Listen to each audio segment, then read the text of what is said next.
Good evening and welcome to episode 10. Isn't that like something special? Kind of, I guess. Yeah, Episode 10 of the Above Average Joe's podcast. And yes, I guess there's some confusion, but we are at this moment a sports podcast. So we talk about sports at this moment on Mondays, but that doesn't mean it's going to be the only thing we'll talk about. Having said that, on today's episode, we've got some NHL. We'll talk about the Bouwmeester situation. That was pretty scary stuff. Spooky, yep, young man. And little Jeremy Roenick not returning to NBC for, well, some comments. We'll discuss. Some over-the-line stuff. Speaking of lines, inside the lines, outside the lines, there's a lot of going on in the CFL right now. CFL Christmas came. See what everybody got. We'll review some thoughts. See who we thought was a good ad, bad ad. What's next? What's maybe next? What may be a precursor to some draft implications potentially. All kinds of good stuff. And a little bit of XFL news. Yeah. Week 2. See if we still feel the same as we did last week. Yeah. We'll talk a little bit of MLB and the Astros owners' comments, which were interesting to say the least. Yeah, head scratcher. And the death of a Blue Jays legend, Tony Fernandez. Yes, sir. Speaking of touching on some stuff, I think we'll do it at the end, but the NBA, couple of things, couple of thoughts, but also some NFL news. Jameis Winston, Baker Mayfield, Khalil Mack rumors.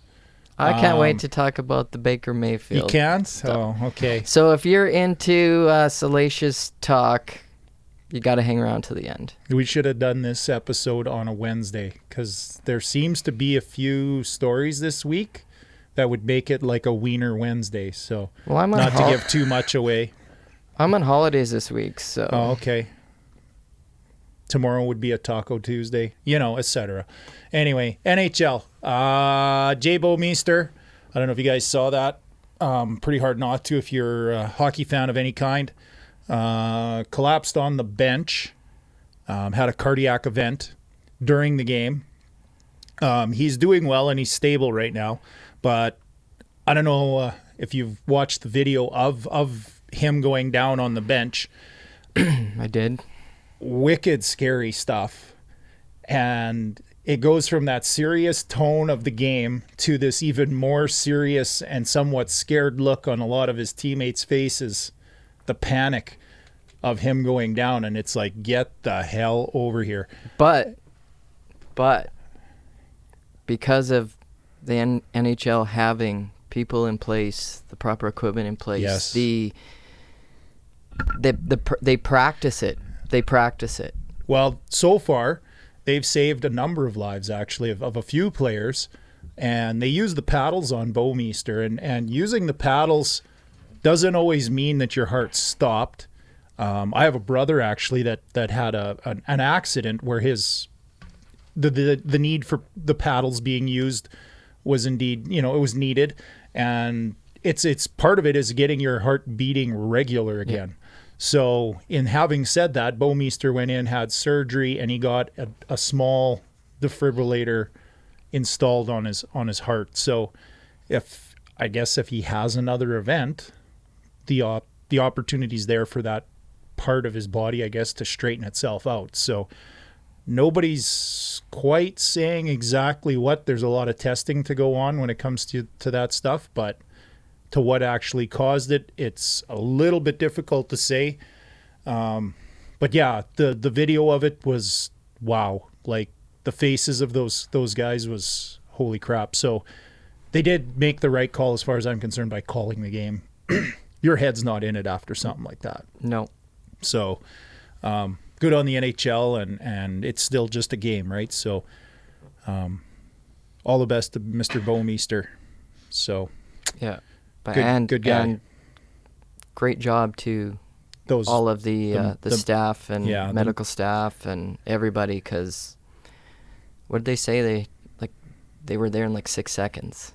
Yeah, that's amazing. That's absolutely amazing. I mean, those guys stand on the bench or behind the bench or what. But I mean, for them to get there and immediately tend to him and get him stabilized and straightened out and looked after, like, but I guarantee it's still a difficult situation. At some league meeting, at some point along the way, somebody said, well, you know, those people are just standing there most of the time. Maybe we can cut that in the budget, you know? Yeah. You know how shit happens. Yeah. And hopefully that when those came up, that I'm glad enough people said, no, we need those things. So. Sort of like the spotter for concussions. Yeah. Hopefully you don't ever need that guy to put his hand up and say, hey, that guy there. But when he does, A, you need him there. And B, when he puts his hand up, you know something serious is going on. So exactly. Good on the NHL. Good to hear Bouwmeester's doing well. I don't know if it's career ending or what. Some of the other guys who've had cardiac events in the past have come back and played. Some haven't. Yeah, hard to say, but hopefully it's just he's able to function and have a healthy, happy life.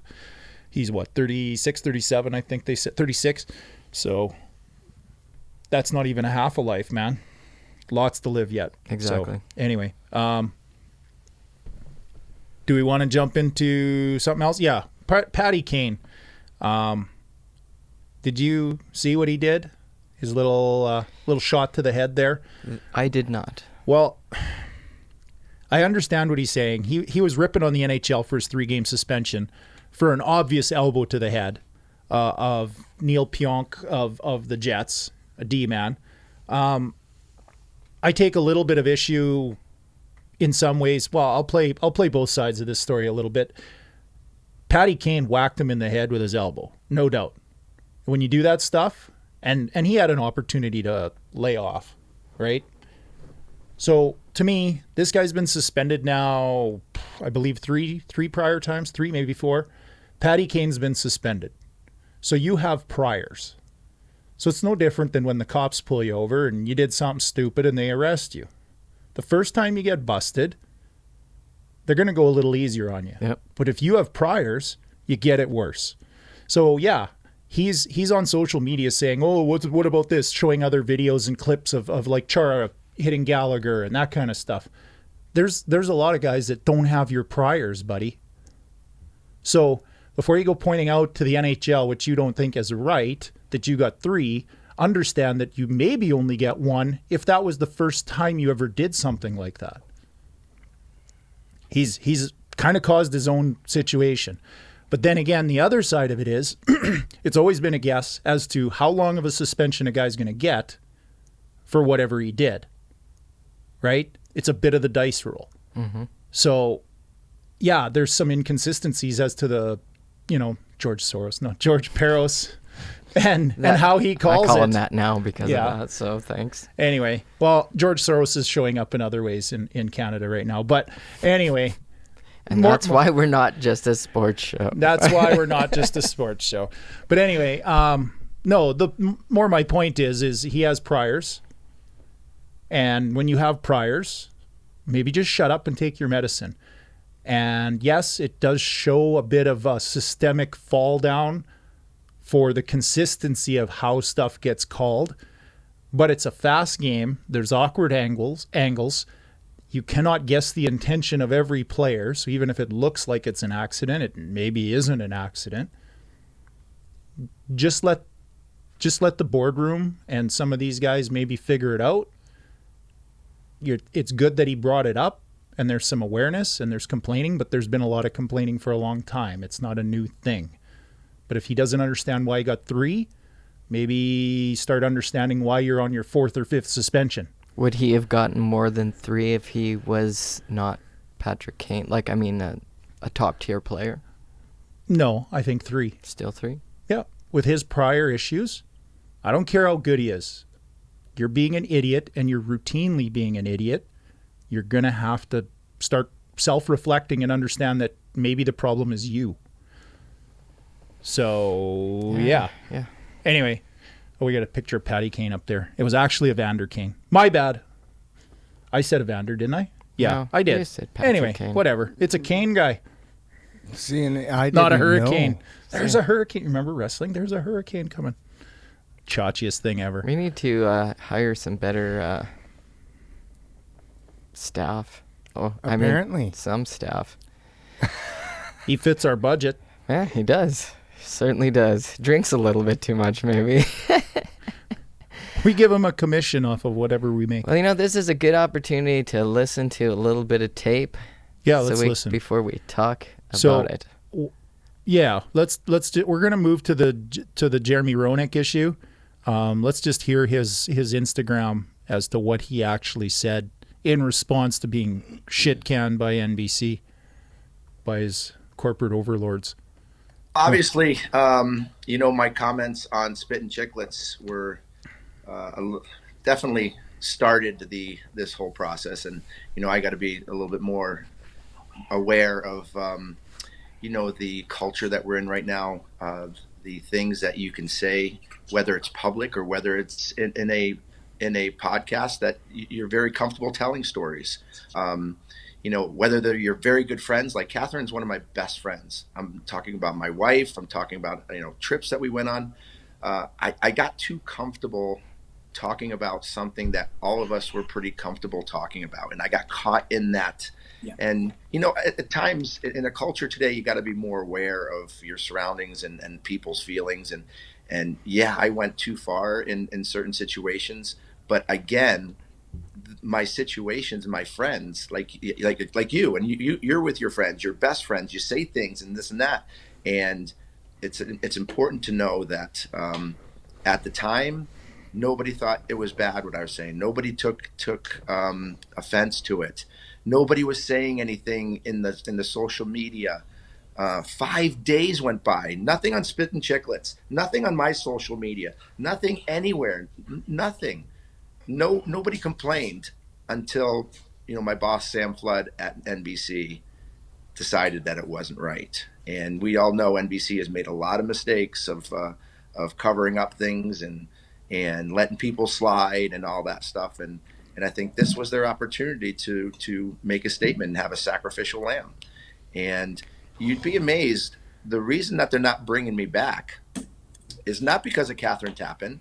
It's not because of Patrick Sharp. It's not because of Anson Carter. And it's not because of the millions of people that have been just so gracious to me, wanting me back on NBC and telling NBC, bring me back.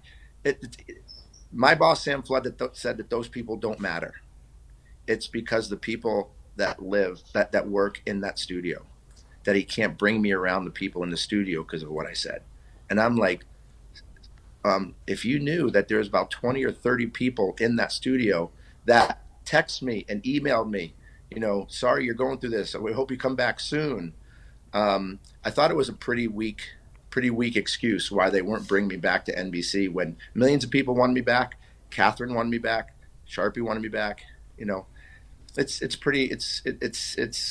disappointing. There's no question. And I feel bad for Catherine. I really do. Yes, I put her in this situation by telling a story, but again, my wife and her and me, we joke about that all the time. Are you still friends, Jeremy? Are you and Catherine? We're best friends. She's one of my best friends. She's still one of my best friends. And she's one of my wife's best friends. My message to NBC was, thank you for having me there for 10 years. I loved being on television, having that platform to come to the people and share my love for hockey and all that stuff, like I said yesterday. But I didn't like to be muzzled. I didn't like to be controlled. And unfortunately, NBC tried to do that too much, especially Sam Flood, my boss, tried to control me too much. And unfortunately, I couldn't be the real me. And I had to, I had to represent the peacock. But now the peacock's got to represent itself the right way, too. And sometimes I don't think they do that.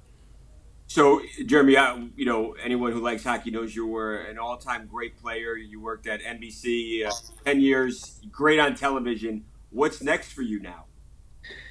Great question. I've already had 5 or 6 opportunities to go work someplace. This was within 2 hours after getting fired yesterday. Wow. I think the NHL is deciding what they're going to do with their NHL contract. I hope they look really hard at a lot of entities, not just NBC. I think having my own show where I can be me, where I can bring sports and hockey to and not be I guess muzzled, be as opinionated as I possibly can. That's definitely in the works.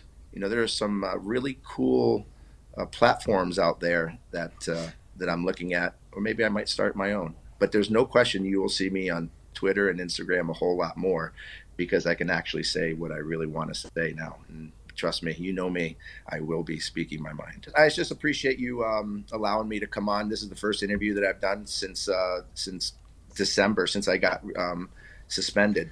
And I just want everybody to understand, don't jump to conclusions. Don't make opinions until you really know the hard, true facts of things. Go listen to the podcast. Hear what I said.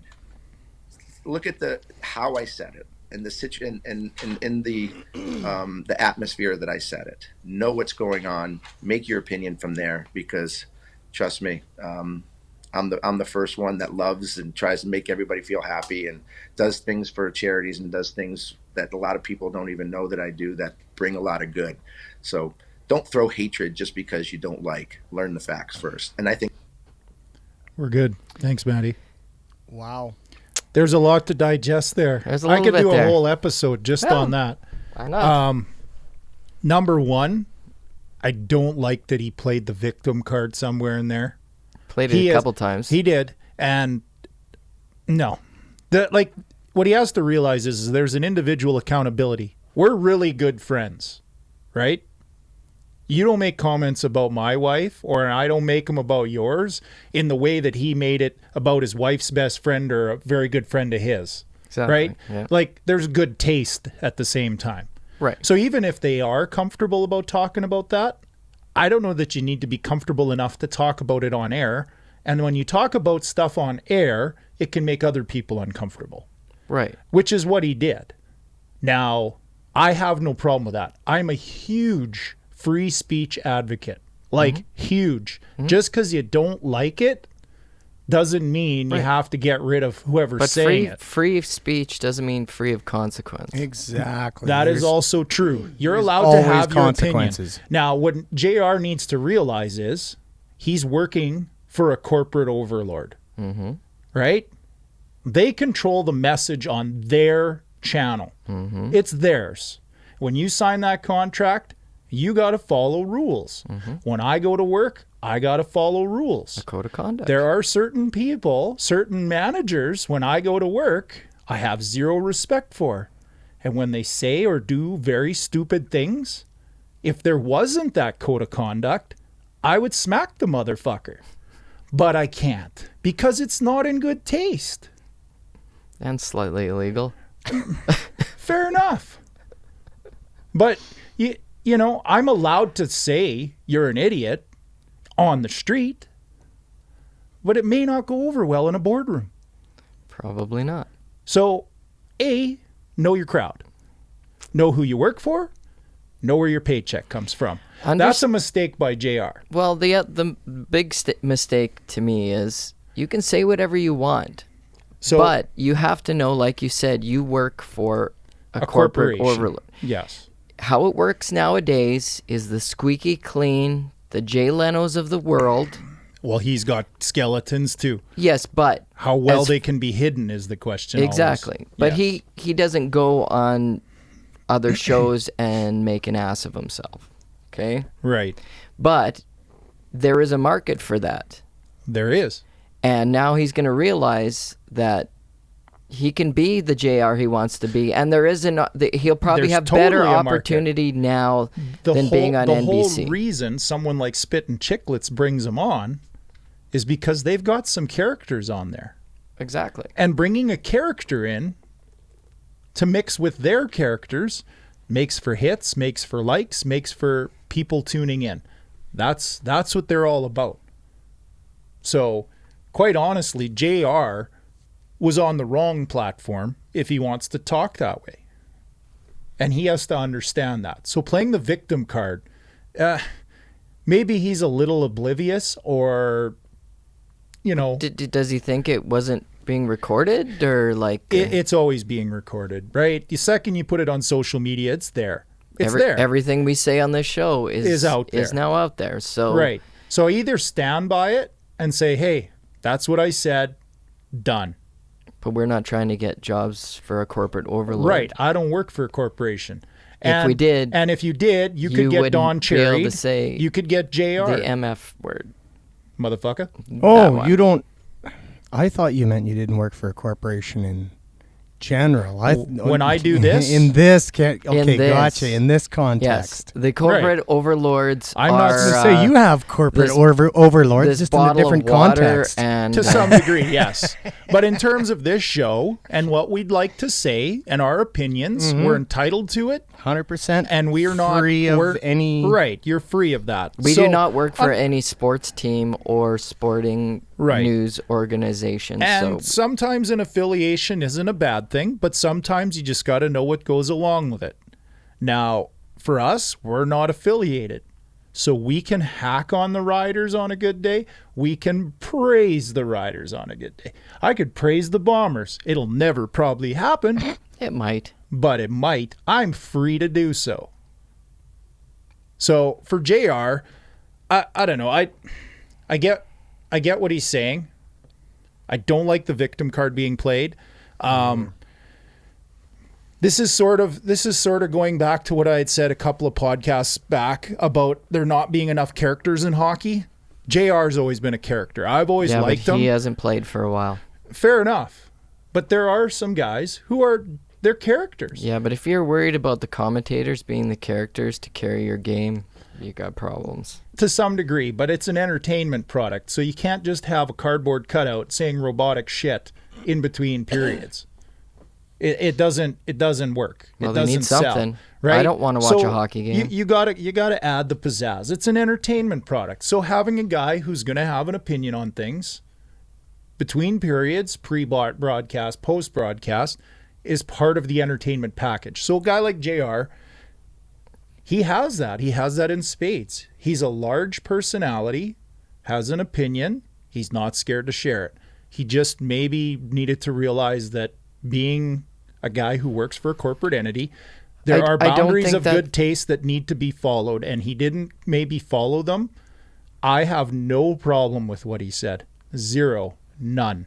It was a little bit inappropriate, but I've said inappropriate things, and we're only on episode 10. Right, and whether it's we figure or somebody else figures it's inappropriate, that's neither here nor there. Right. He needed to know that So telling that story would put him in jeopardy of his job Right, and with now- the corporate overlord. myself, I have no qualms about standing up and talking. I would go on any other show, but what you need to realize is you go on a show, you talk, you do your thing, but you also got to understand the environment you're walking into. If it's a corporate environment, there's maybe a little different way you need to behave. Mm-hmm. If it's the boys in the dressing room, I can say whatever the hell I want. I'm pretty sure I'm going to get away with it.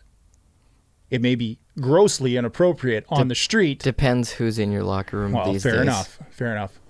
But anyway, more my point is realize the situation you're in and then act accordingly. So yes, you're on Spit and Chicklets. You're on that podcast. You feel free to say what you want to say. You still have a job where NBC, you're representing them on the podcast. So I actually think maybe it'll do some good for JR in the fact that, yeah, it frees him up and he can do his own thing and say his own thing, and it'll probably get hits and likes and everything else. I wouldn't even care. Like I would have him on my show and I wouldn't care what he said. I'm a free speech guy. Yeah, and you'd Say what probably you want. listen to his show Yeah, because and he would be. So I listen to left-wing, right-wing media, talk shows, podcasts, all kinds of stuff, and I will sit there and say, that man's a jackass. But I'll hear him out. You're allowed to have an idea. Mm-hmm. You had an idea. Didn't work. Maybe next time you work for a corporate entity, any of these guys, just ask yourself, because you're representing a corporation, you need to be pretty squeaky clean, talk the talk. What would Wayne Gretzky say? What would Hockey Jesus do? what would Hockey Jesus do? Right? Hockey Jesus would do the PC thing. Mm-hmm. Is there any controversy around Wayne Gretzky? No. No. Would he get on there and talk about his wife's friend in a sexual manner? I don't think His we talk wife about was a anything. Hollywood actress. She has hot friends. Right? Doesn't talk about it. It's inappropriate, maybe for the crowd. He's a gentleman. He's a gentleman. He's a pro's pro. I have But a he's also feeling not a... even in the locker room, Wayne was probably the same way. Yeah. So speaking of Wayne, Speaking of him. What are we speaking of, Wayne? You ever about? hear that joke about Wayne Gretzky when he goes to heaven? No. No? Why don't you tell us, man? I'll tell you my Wayne Gretzky joke. Okay, Mario Lemieux, Mark Messier, Wayne Gretzky, all die in a horrible car crash. Oh, that'd be terrible. It would be terrible. Okay? They all get to the gates of heaven. Okay? God looks at the three of them, says, before granting any of you a place at my side, I must first ask you what it is you believe in. So Mario says, I believe that hockey is the food of life. And God says, oh, that's pretty good. Yeah, I kind of like that. So he says, well, Mario, you can come sit at the chair here to my left. So anyway, Mario comes, scurries up, bad back and all, sits down. Okay. Mark Messier, he turns and he asks him, well, what do you believe in? And the Moose stands up and he says, I believe in courage and honor and passion and all the fundamentals of hockey and being a good leader, and I live to embody those traits and stuff, right? So anyway, God's like, oh, it's pretty good. You can come sit here at my right. So anyway, he goes to Wayne. He goes, Wayne, what do you believe in? And Gretzky says, I believe you're sitting in my chair. Well, what would Hockey Jesus do? Hockey God. Hey, Mick Jesus. He's the Jesus. Anyway, that's my Gretzky joke. But That's pretty good. I think we're done. Kind of a dad joke, It is a dad joke. but it's a decent dad You know joke. who tells the best dad jokes in my house? My 17-year-old son. He's an old soul. He is an old soul. I'm an old soul, but he's an even older soul. They're so goddamn lame. I literally can only groan. Speaking of old guys, no, I can't go there. Anyway, well, we'll go to the CFL. Let's go to the CFL to instead of CFL, hacking on old guys. Yeah. CFL Christmas. Everybody got some new presents, went shopping. Let us know your thoughts out there, people. Racked up the credit card. Do you want to talk Riders first? Maddie, you like Riders? Sure. Riders first. absolutely. First, last, and They're always. the only team we actually care about. Right. Well, deep down. I prefer the order of the script. Oh, is that it? Okay. Pretty well, much. anyway, we made, I'm a simple soul. Real easy to figure out. yeah. Okay. Should we tell some poop jokes too, or anyway? No, we'll start with the Riders. I always want to do the Riders first. So It's the best because he doesn't know what we're talking we about. pretty much didn't make any big splash in free agency. No. No. And I don't think It's like it's was a any- clean entry on the dive, right? No splash. No Well, splash. the splashes we made last year didn't really work out, did they? No, not entirely. Not like they were fine. Yeah, but I think bringing back a top end team is always hard, and because you have a top end team, you have a lot of good players who potentially would need raises for their performance, which makes it a little leaner on the cap. So it's pretty tough to go make splashes without eliminating the opportunity to re-sign some of your own guys. Mm-hmm. I don't know any of our own guys that were horrible and needed to go. Some that left, like Nauman Roosevelt, for instance, is still out there. Good football player, still got something left in the tank, in my opinion. But we can't get everybody. Somebody, But maybe now we can get him for a bargain if nobody maybe else wants him. there is an opportunity for that to happen. But I mean, more the point, if you give 8 guys a raise of 20 grand certainly apiece, can't give him even a raise, yeah. there's one less guy for a significant amount of money that you can't bring back.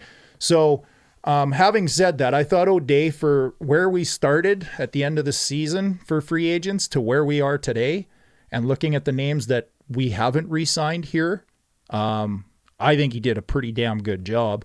The one thing with hosting the Grey Cup and having that cup contending type team, you need some reinforcements at spots. And I had said last week that I wanted to see some O-line reinforcement, and we got that in the form of one O-lineman, Josiah St. John, brought him back. I'm assuming at a hell of a discount. Potentially, yes. Over his initial rookie contract where he held out. Yeah. So, I mean, it's a 1-year deal, but we need Canadian depth. I think he could. Absolutely, he could maybe play tackle. He's long and lean. I don't know that you'd start him there, but he could back up the spot potentially.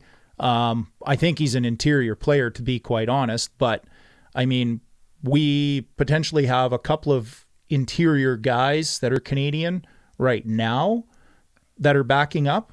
And I think if we draft one more, which is probably, well, it's kind of par for the course. First 3 rounds usually get an old lineman.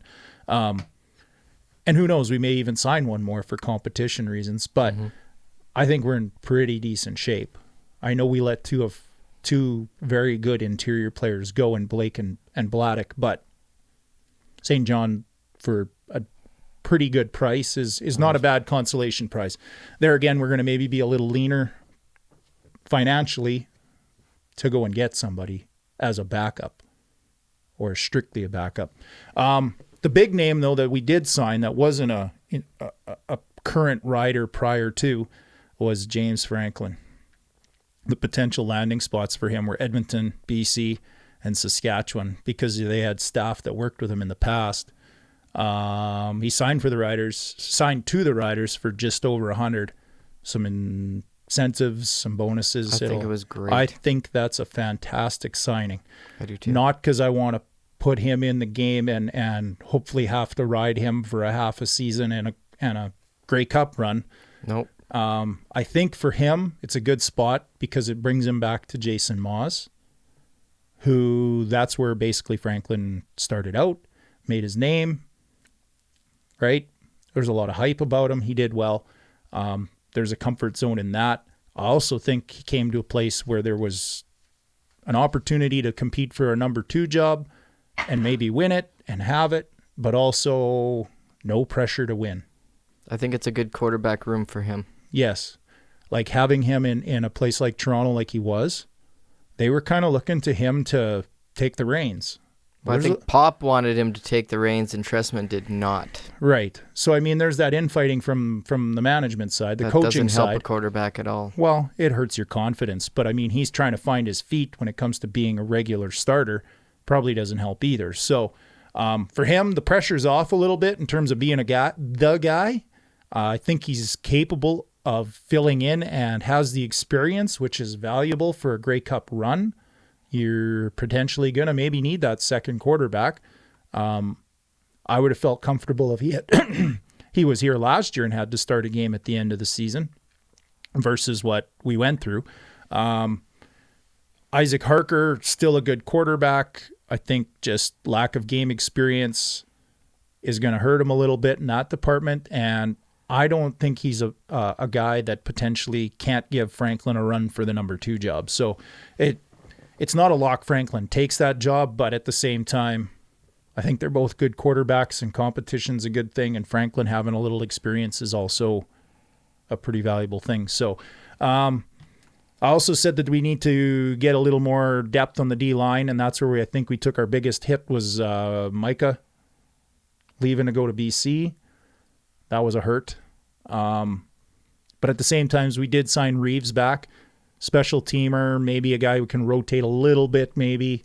And looking at the roster, O'Day sneakily has added a number of American D tackles, younger options. And I think there's actually going to be a fair amount of competition at the position at camp. I think Reeves was in their plans before the injury last year to bring him back and keep him going. So, but yeah, looking at it, they've got some young American guys there that are big, strong, young, cheaper options. And for what you were paying Johnson, you probably signed all 3 or 4 of them for the same money, and you're probably only going to keep 2 of them for crying out loud. The same can be said with the American tackles that we start. You know, we brought 1 back out of the 2 that were starting for us last year. We got a couple of young Americans in Bonner and Johnson, 23, 24 years old. I think they're going to be potentially guys maybe we have to watch. One of them is going to probably back up. That's my thought. For sure. So also younger, cheaper options, right? Can't just bring everybody back. You have to. We did get Solomon back. Speaking of not young, I think he's got a couple years in the tank. He fits the system. There's continuity. The price tag was acceptable. With the loss of Moncrief, I think we had to. I said last week that I didn't think Solomon was a guy we were going to bring back because it sounded like he wanted a lot of money, but maybe the market told him this is what you're going to get. Take it or leave it. I thought Larry Dean was another guy that would be a good option. Not sure if they kicked the tires on it, but man, can Hamilton get any more stacked? Well, we'll talk Hamilton in a bit, but Hamilton surprised me. I mean, they really did. That being said, though, too, with the younger options, you know, we got some receiver help maybe coming. I don't know. It's hard to really say. We've got a couple of young options here, right? Picton being a guy that I think is maybe ready to start. I think being on field. It's his make or break year. Yeah, him, McInnes, Linnaeus, like 3 young guys who have a lot of promise, a lot of skills. And I mean, starting a couple of Canadians would make a big difference, right? They're not all competing potentially for the same exact spot on the field, but all guys that I think could take a step and potentially contribute, you know, more steadily as the season goes on. So, and the other one is Hardy. Is he finally healthy? Let's hope so, man. I've been waiting to see this kid for a while. Me too. I hope he's healthy. So long he's not a kid anymore. Wow. 3 years on the IR, I guess. Isn't he like 28 now? Something like that. But he was a good receiver. He was a really good receiver. I remember watching him when he was healthy and, well, not on our team, but I mean, he was a guy who can play ball. So hopefully, and it also adds to the depth and the competition at camp. So absolutely. I'm not sure if we need immediate receiver help. I think if you're going to pick guys that high at receiver. Unless Darrell Walker unless we get him. I would not be against that. I would think we're still Who would be against that? We're still in on it, I think, as far as I know. Because we're maybe not the favorite. Well, everybody's saying that BC's the favorite, but where do they have money? Yeah, we've got Micah Johnson's salary to spend, right? Right. Like Micah got 200 is what I heard. And Walker's looking for 200, and I don't think he's going to get it. That's so they're going to spend $1 million on their quarterback and number 1 receiver?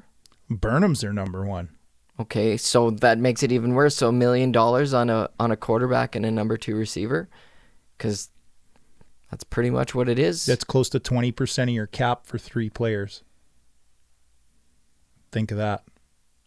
So I don't see how it works out. Math is maybe not his thing. I don't see how it works out for them. They don't need. I think they don't need receivers. That's not their problem. No, true. And I mean, if your quarterback's on his ass, it doesn't matter who's there to catch it. Hence where your real problem is. So they did some rejigging of their O-line, but I don't know. No notables as far as I'm concerned.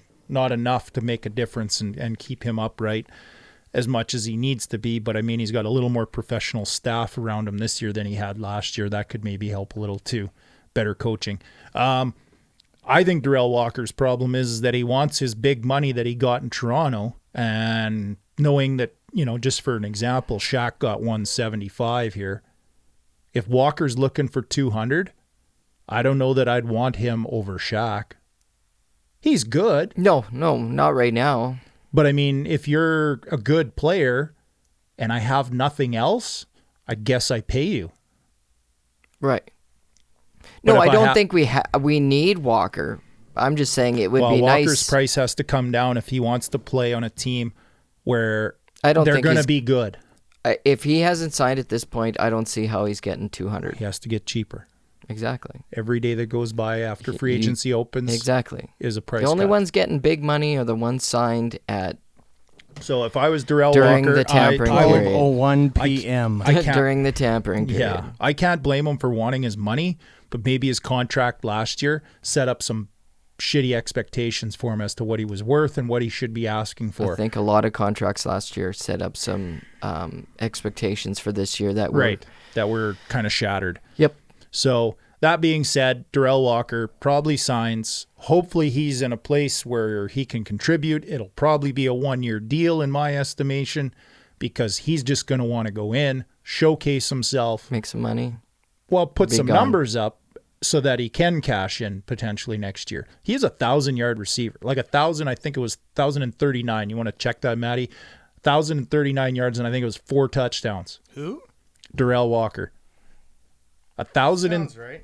like, you know, considering those aren't bad numbers, but there's teams that roll out 3 or 4 guys that some years that have 1,000. So you can't pay them all $200K. Nope. So, you know, he's Can got barely pay one of them. right. So that being said, he maybe needs to have his expectations line up a little bit better with the reality that's out there. And if he wants to showcase himself, a team like the Riders, as much as I would love to have him, are not going to be able to do that. There's too many mouths to feed. He may not be the primary guy.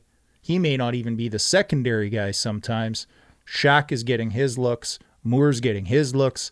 Williams Lambert's going to get his looks. Like, there's a lot of mouths to feed. Mm-hmm.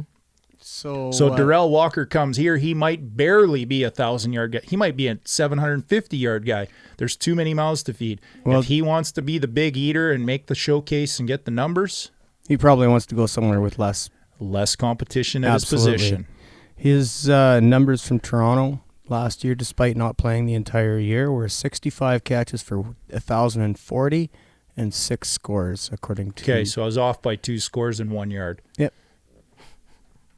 But still, not accurate at all. No, I was way off. I'm barely above average, though. Well, you do not know the difference between Patrick and Evander, but other than that, Whatever. Freudian slip. I had to get you. I let Patty Kane wear my number. I'm older than him. He wears my number. Everyone thought it was Lindros. He phoned me. Can I wear 88? I'm like, sure. Well, the only truth If I ever here bump is that into you're you at the old. bar, you got to buy me a bow.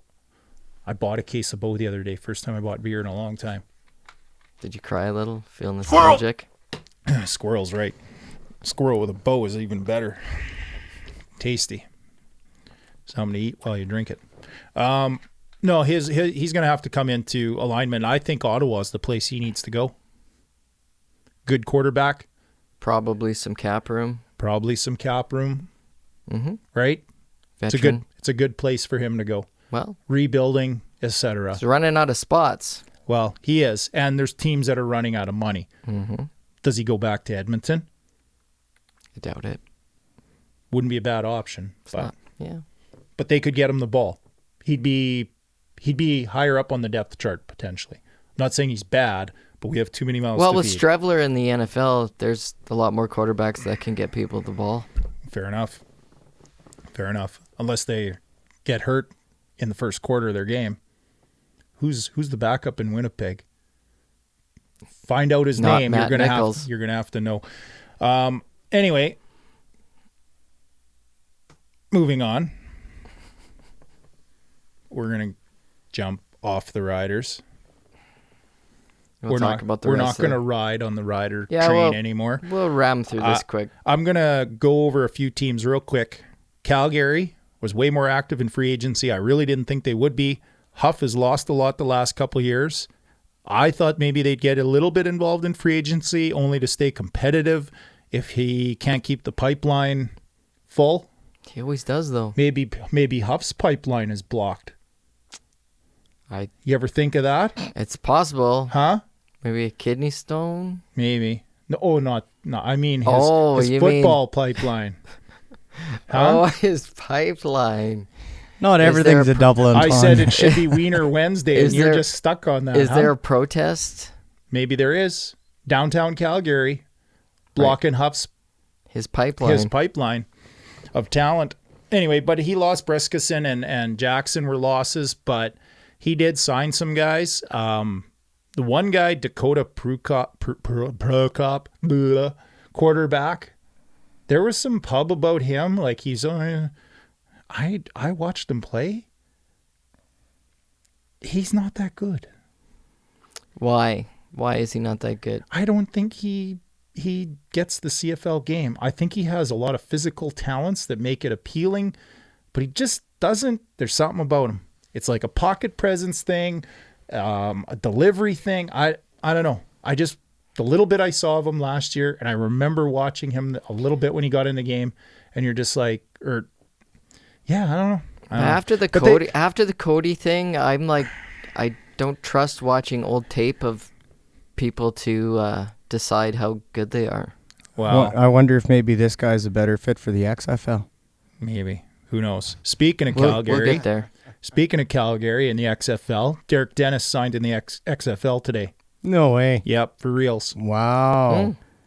So we'll see who picks him up. I think you might see a little more of that because when we get to the XFL, he said he intends on coming back and playing in the CFL this year. So we talked about that last week. Past the physical, away you go. And he's been fairly durable in his career, so there's no reason to question if he does come back, if he's durable enough to play here, for the entire season. So he's a 350-pound man. So I think these guys that go to the XFL, that they're not going to be.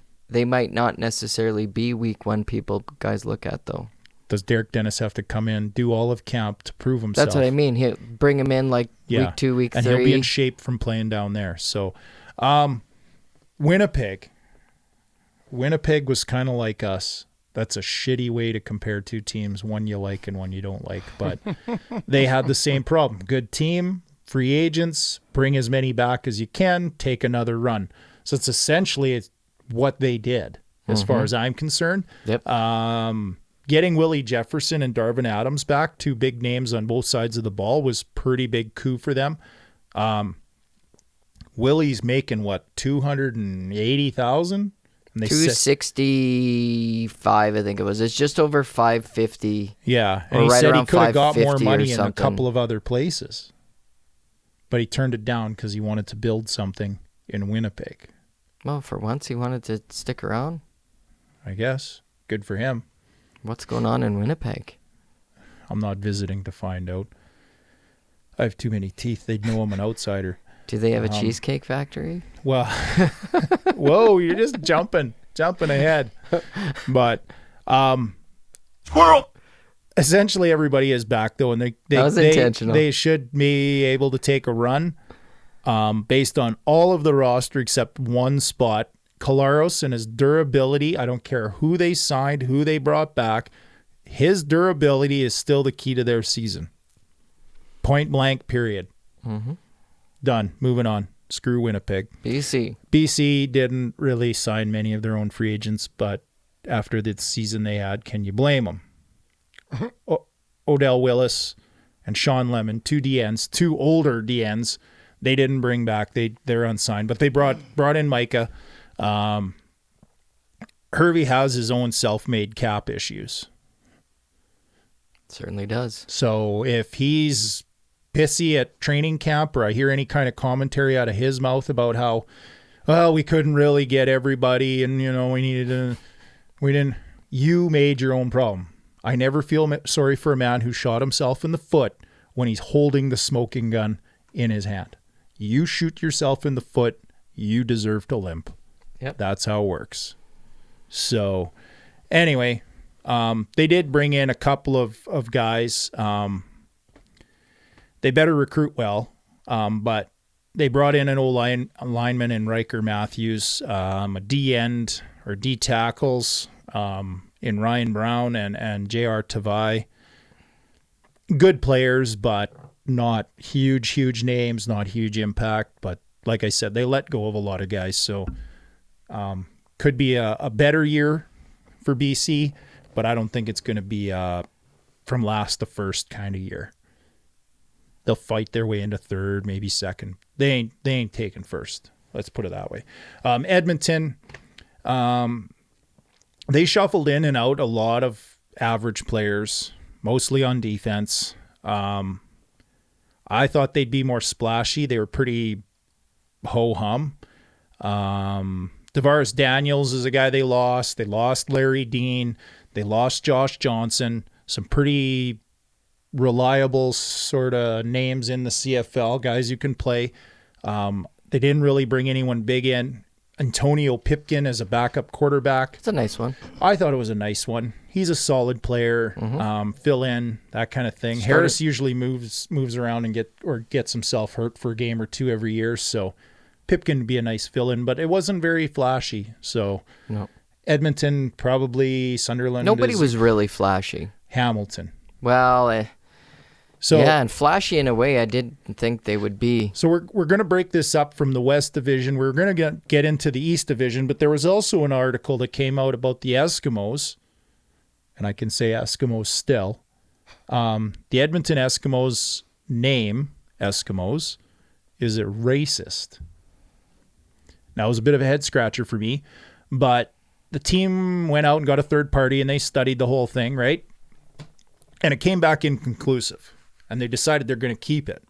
So the term Eskimo, I think it's a touchy thing, but and I'm okay with waddling into the touchy things.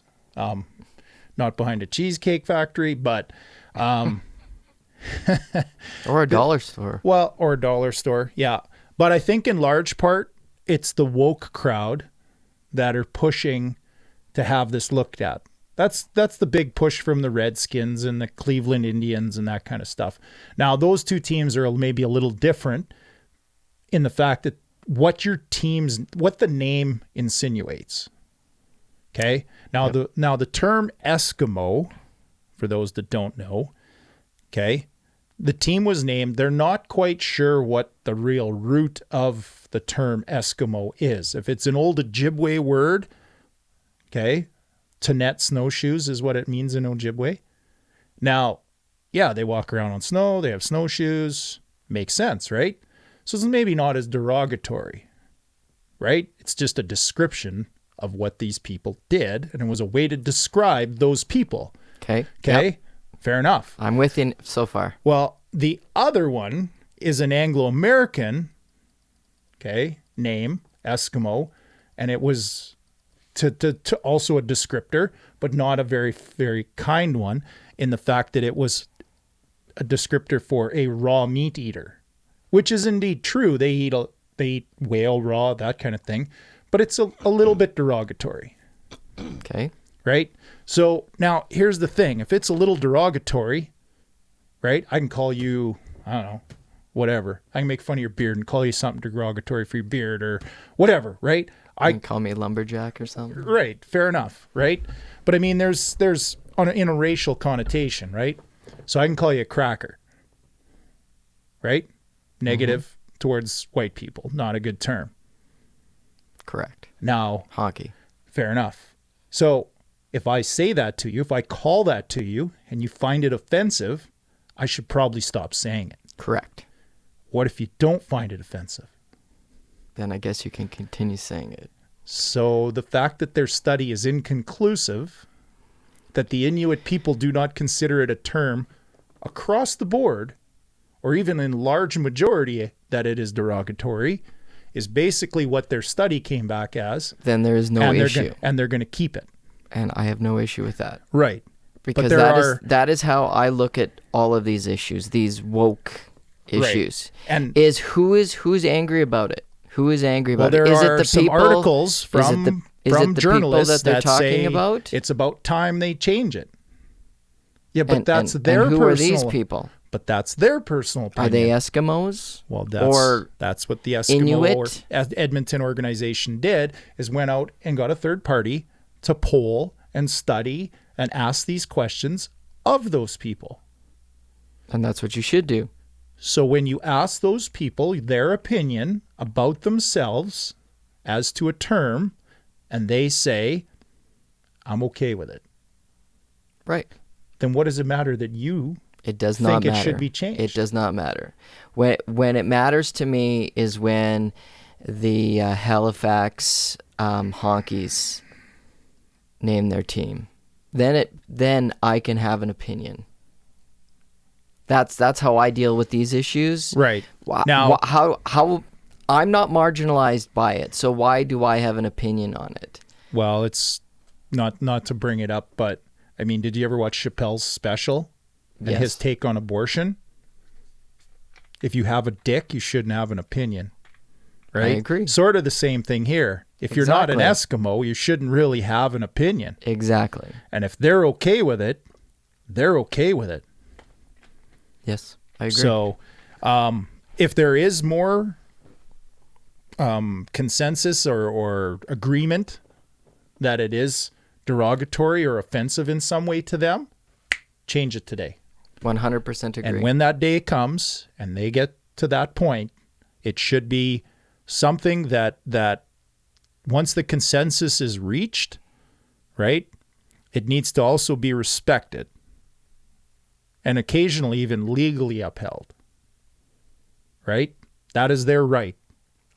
You can't just call somebody whatever you want. You call them what they want to some degree. So as long as it's being bantied about, I guess it's okay for them to have that name. But the second they don't want it and the consensus is reached by those people, not some Toronto media monkey writing in his scribble pad, right, with his red crayon, thinking it should be changed. It can be legally upheld. The Inuit people vote on it, right? They reach that consensus as the affected people, and that's what happens. Mm-hmm.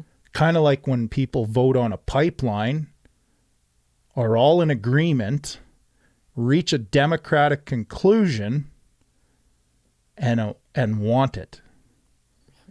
And then a small group decides that that's not good enough A for small them. group of woke individuals seem to think that their word trumps the word of the people affected. It's ironic you use the word Trump. Holy Jesus. What is that? Anyway, that's my little Moving back. two bit loop on that, but Moving there back to was some CFL. talk. So let's get back to the East. Let's go to the East. Go west, young man. We'll go east, young man. Go so east. let's talk Toronto real quick. 8 out of the 13 signings were Canucks. I thought Toronto did surprisingly well. Yeah, for a GM that isn't really a GM. True, but he has some very good other people there. I'm sure he does. Right. I'm one sure one being a former Rider front office man who's, I think, one of the best talent evaluators out there. Sure is. Did really well here as a contract guy also. So that being said, though, Toronto, if you want to have a winning franchise in the CFL, you got to have Canadians. Yep. Starting Canadians and Canadian Stole depth. a few of ours. Fair and good on them. They could afford to pay them. They have the cap room. They have the need. They went out and got Aki, Shorthill, Brescison, another couple of names, Denzel Ranford, Bladdock, Blake, Thigpen. They signed some pretty... Other than the Thigpen. Right, but I mean, they signed some very good players, but 8 out of their 13 signings were Canucks. Their Canadian talent is going to be good enough to start. It's going to be good enough to win. And if they reinforce it with a couple more sneaky signings and some good, smart draft picks, Toronto, I think, is a team that could rebound big. And, It only takes a year in the CFL. And I really didn't like the Nichols signing in some regard. I like Bethel Thompson. You know that. Yeah. But at the same Fear time, the beard. they have 2 guys who can win in this league. There's no reason I that think they they're a don't good- get good I think they're a quarterback good pair. play.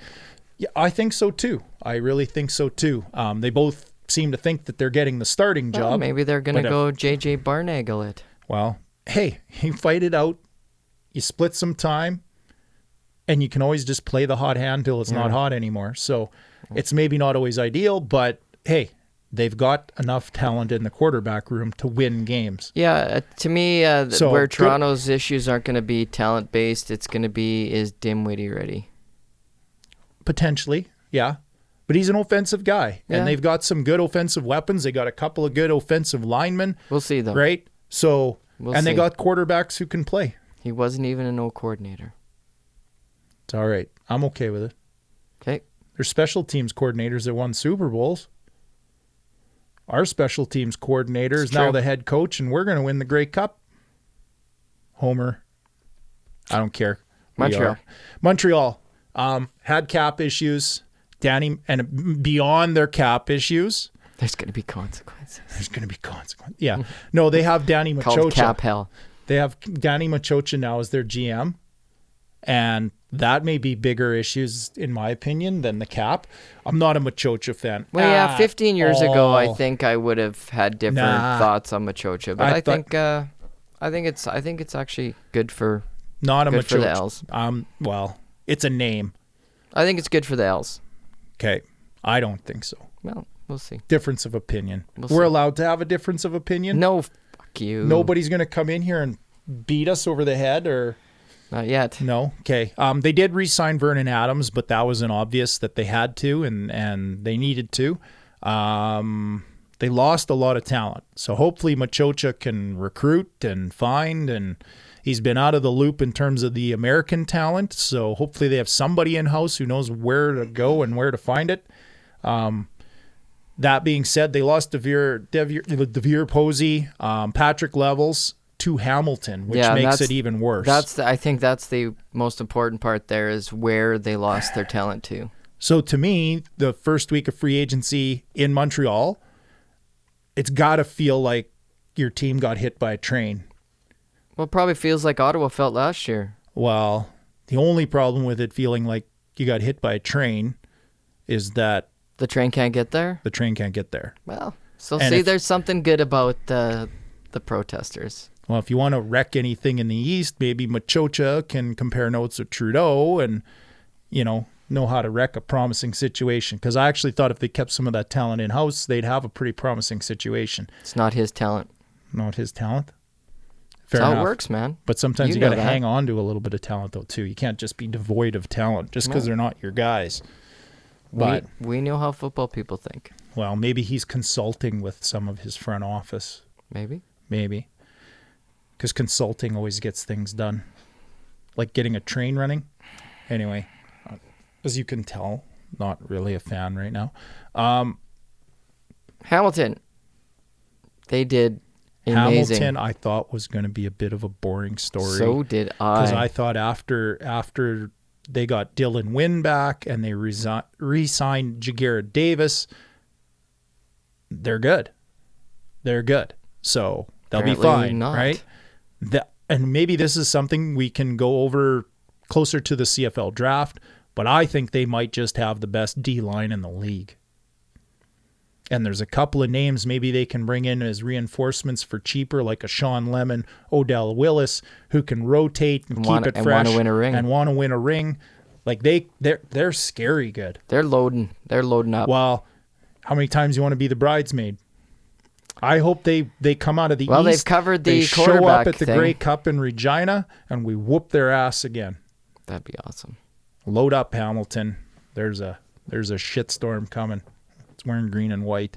Anyway, another guy though too, Luke Tasker's still out there, and I kind of think if we're not a Darrell Walker type team, It's the injury thing, though. that's okay. That's okay. He's not the primary guy.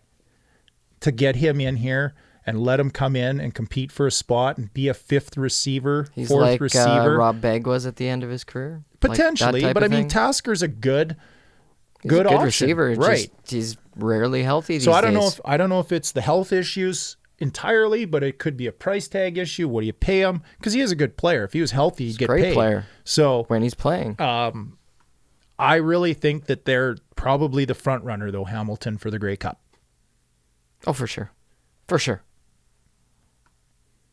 They They're front runner in the were- CFL, not just... Right, but they were wicked aggressive, and I was a little bit shocked. But they did lose a couple of guys, though, too. But Let's more specifically, recreate 2013, this time in the new barn. right. Ottawa also, and I think Ottawa, like they did pretty good with getting Cleon Lang at Arbuckle. Arbuckle was another guy, but prior to free agency, which is a big deal. I think they're going to have a few sneaky signings.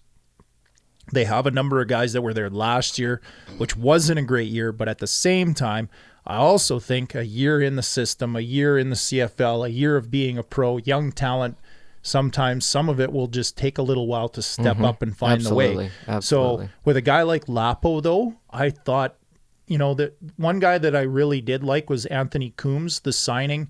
He can play, he's a return guy, he's Canadian. a receiver, he's a Canadian, he's a tailback. He's a good ball player. He is a good ball player. And part of the other thing I liked is he went to a team where a guy can use somebody like that. Paul LaPolice did wonderful things with Nick Dembski. Things we couldn't get out of Dembski here, but we didn't use him in the same way. So that utility weapon type guy, Coombs can be that. Absolutely. Line up, take a handoff, go play slot, right? Yep. Return a kick, all that. I think it's a pretty astute signing. No, and it's a good one. Probably not huge money either.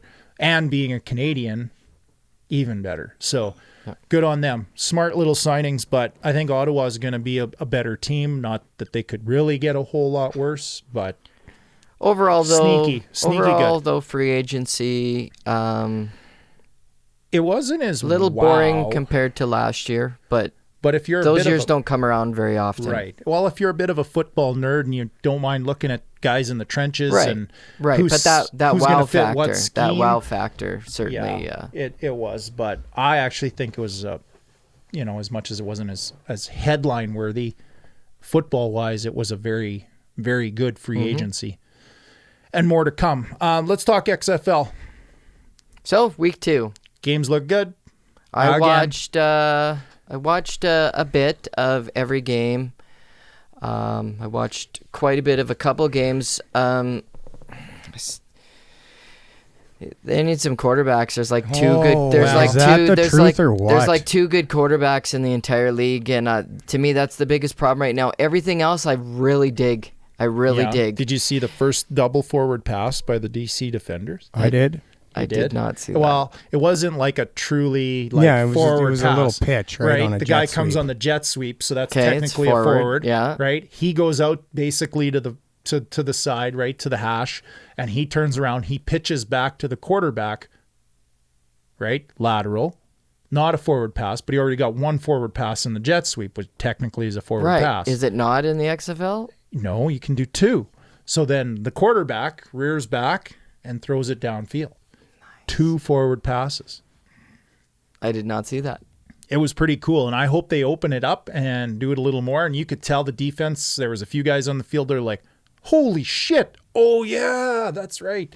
Yeah, it caught a few guys off guard, but it was pretty cool. I thought it was pretty cool. Nice, I did miss that, but that's cool. At one point, the forward pass was not a thing in football at all. That is true. And it evolved. Maybe this is, I think it might be a pretty cool evolution. It's definitely unique to see. It makes it infinitely harder on the defense because now you got to cover guys you didn't think were an option anymore, or for 6 seconds, 7 seconds, all depending, right? So, yeah, it was pretty cool. Yeah, other than the lack of decent quarterback play, I've enjoyed the football. Well, and last year in the CFL, did we get superb quarterback play by half the teams?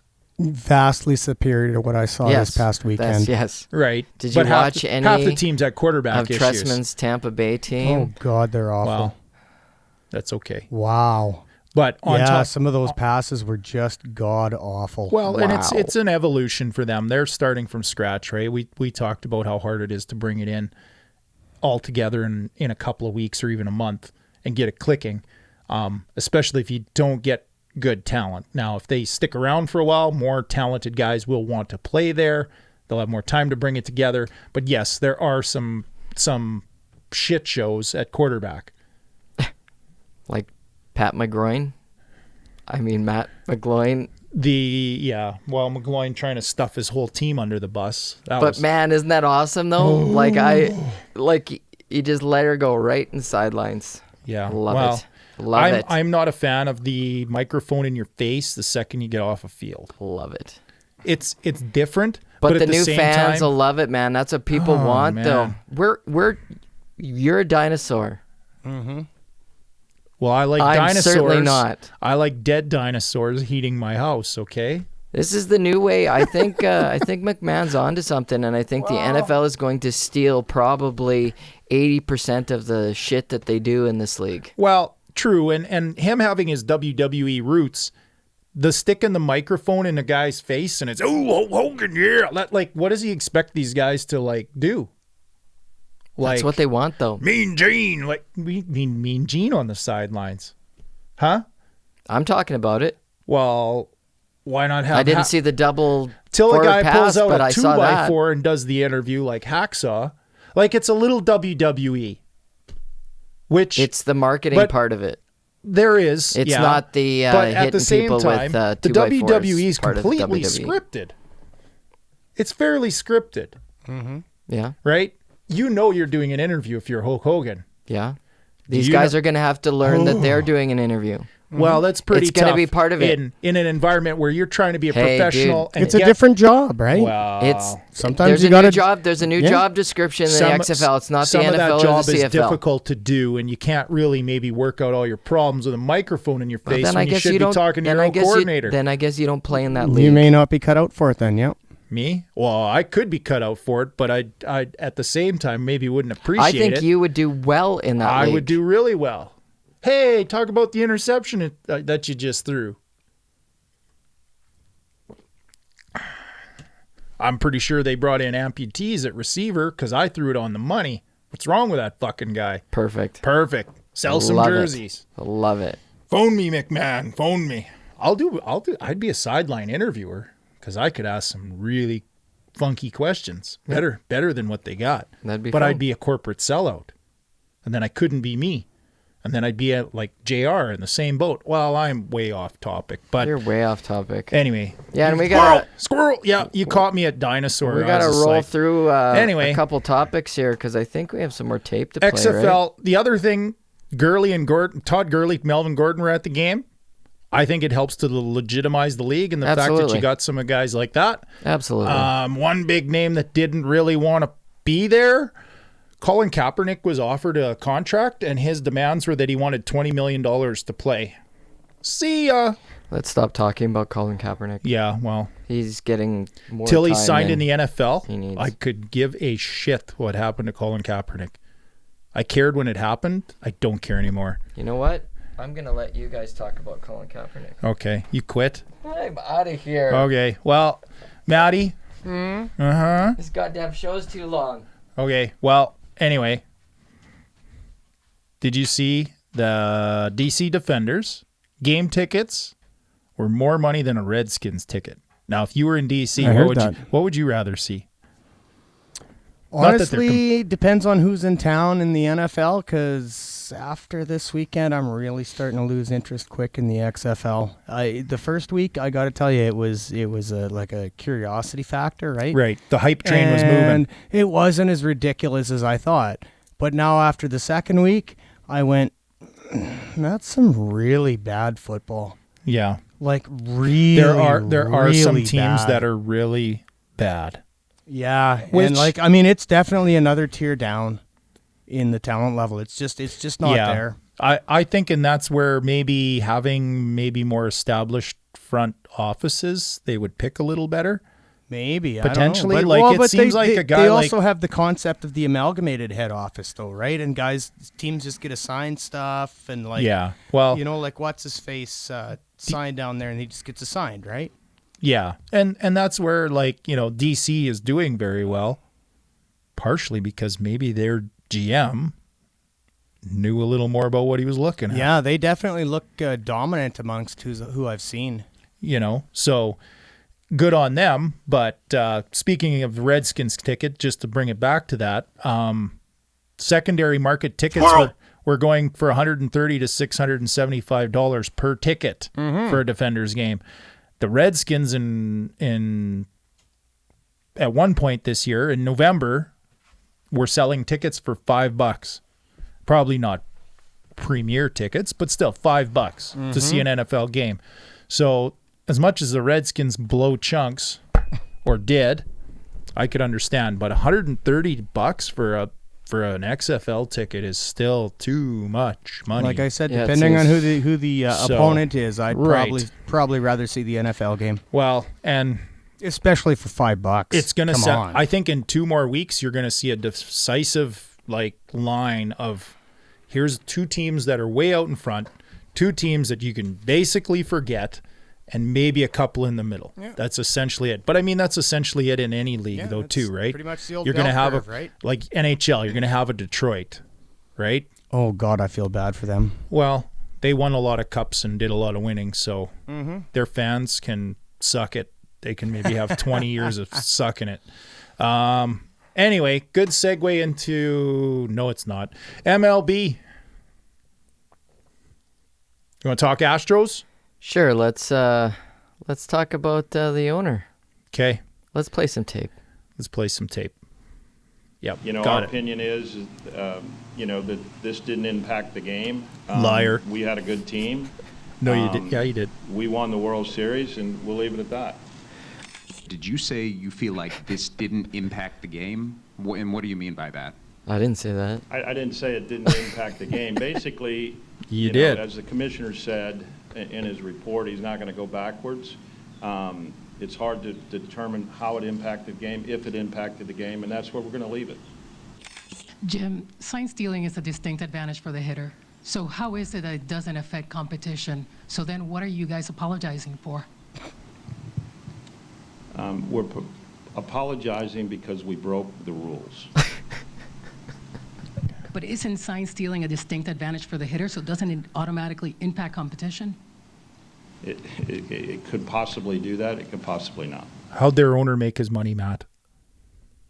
Let's look at that. Was it Pornhub again? Maybe Pornhub. Yeah.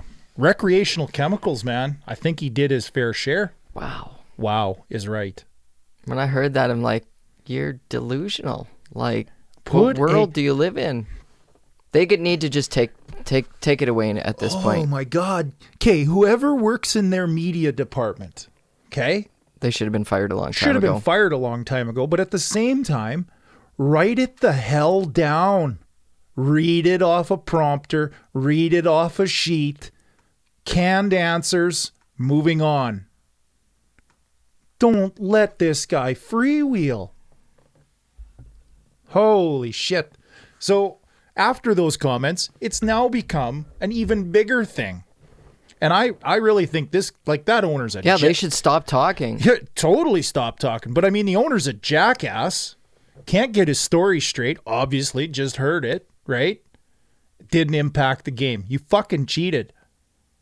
When you cheat, it impacts the game in a negative way.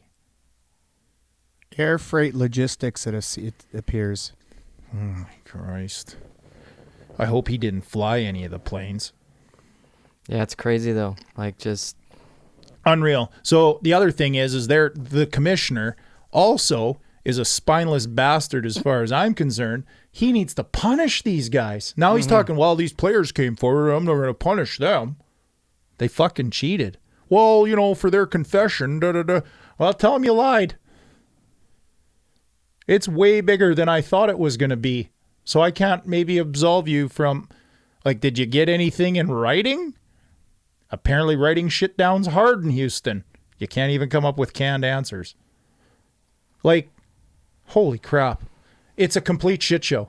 I thought this was going to go away. They're going to get the punishment. The GM and the coach or manager got fired. It's going to go away in a couple of weeks. Oh my God. Just shut up. no, it isn't going away Do you see anytime Bill soon. Belichick going in Wait till the season and yapping starts. about Spygate? Wait till the season starts. Oh, for sure. And they're like, oh, there'll be no throwing at certain players. Every player that Oh was my on God. that Could team. you tell a guy like Pedro Martinez, don't throw at that guy's head if that guy over there cost you a World Series ring? I love Pedro Martinez because he would. He'd rip one right past your face. Sure would. But there's going to be guys that do it. They're pissed off. And you hear other players talking. They're pissed off. This is not going away. Nope. I still think they have to take away And I think say they need- nobody won the World Series Yeah. in those years. Just take down the banner. And the thing is, when's it hit in Boston? Well, that'll be next. They can't even figure out Houston. Well, that's the thing. It's coming. Like, they're not the only team. There's a shitstorm coming. This is just the tip of the iceberg, in my opinion. It's just the tip. Just giving just the tip. Speaking of It's just always the just tip, the tip. Speaking of just the tip, we'll leave that one. But This is gonna be a long Blue show Jays today. Blue Jays catcher Reese McGuire was arrested in Florida at near their training facility for spring training for, well, I guess more than the tip. He was arrested for exposure of sexual organs. Was it his balls? It takes some balls to do that in public. Was it his balls, or was it the whole package? Apparently, he had his pants down in the car. And now didn't even have tinted windows. Oh my God! In the busiest place of the parking lot, right by the Dollar Tree. Well, knowing the Toronto media, nobody knows how many ounce bat he's working with, but they'll probably find out. No? What the hell is wrong with this guy? Well, I guess when have you really nature calls. I mean, I've slipped into the back of my car between like functions, right? You're going to a work function, you're going to like a ball game or something. So you change your pants. To squeeze one out? No, you change your pants or you change your shirt or you change squoze one out in your pants. But who fucking drops everything? Full Monty, drop trow, and then sits there. I hope he wasn't near a school. It didn't really say where he was. Well, I think there are reports as to where he was, but I'm just like, I got to that point. I'm like, I don't even care where he was. Guy's a jackass. Moving on. Yeah. What the hell are you doing there with no pants on? What do you normally do with no pants on, Heath? Jog.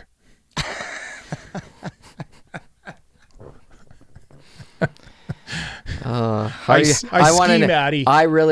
really looking forward to how he's gonna segue from that into this next piece. I have no idea. On a completely but the Toronto note. media had a busy week down there, and I guess up north, they were all talking about the Tony Fernandez death. 57 kidney issues. He was part of a very big part of our say that like I'm a Jays fan, I'm a Red Sox fan. I'm a Jays fan. Well, until the punishment comes down, I'm thinking about switching teams. You probably should. I probably should. Cheaters. No, I'm fucking loyal, even if they're idiots. You're probably a Patriots fan too. I'm pretty loyal to some big idiot friends. No, I'm not. Absolutely not.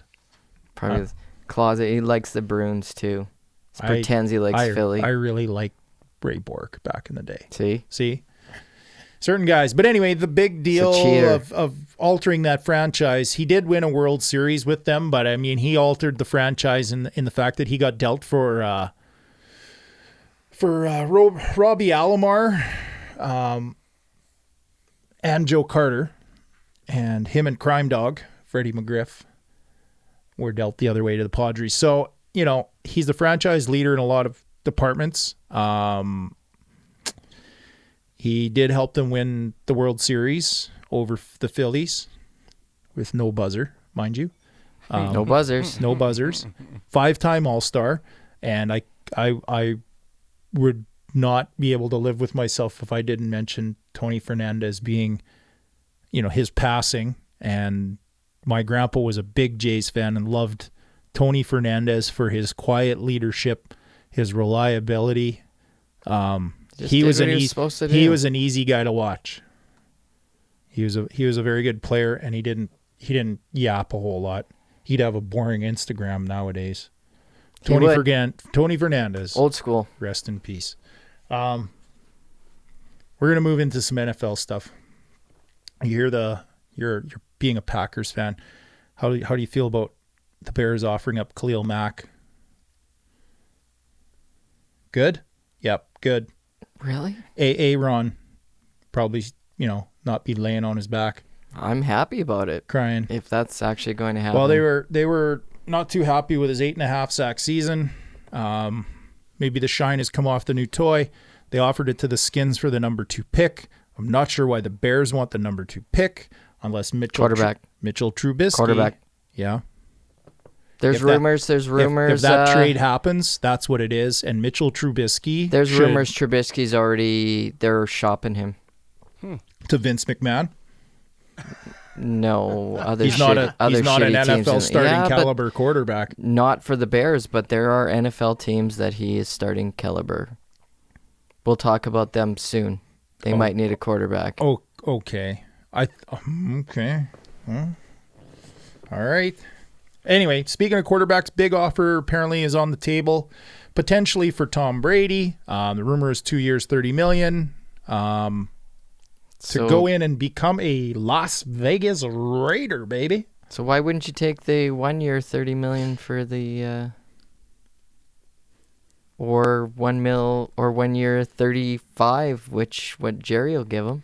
Well, I think there's a possibility. There's a bit of a bidding war if he actually gets to free agency. And it's going to be interesting how it impacts things because, well, you remember when Peyton Manning was doing his little tour and everything else. Now, be a starting quarterback in one of those centers that he comes and visits. And then they don't sign him. Are you a little butthurt? Probably. The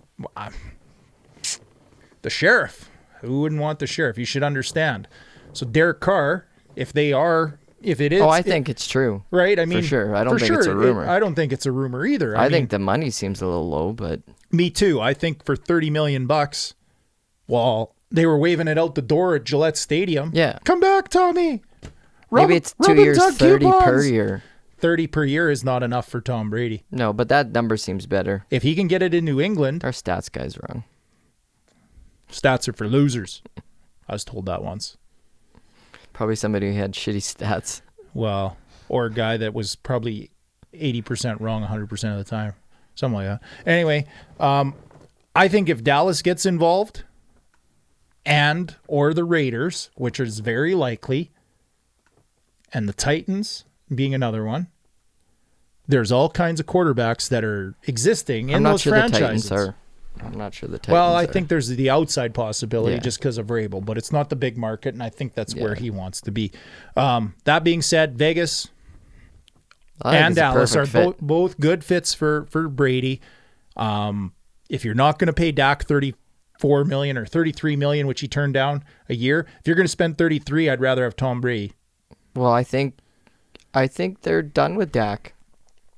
If you really wanted Dak, wouldn't you have already signed him? Well, Dak is turning them down. How many times do you ask the hot girl to dance with you and get turned down? So what are they going to do then? Hey. Yeah, but what are they going to do?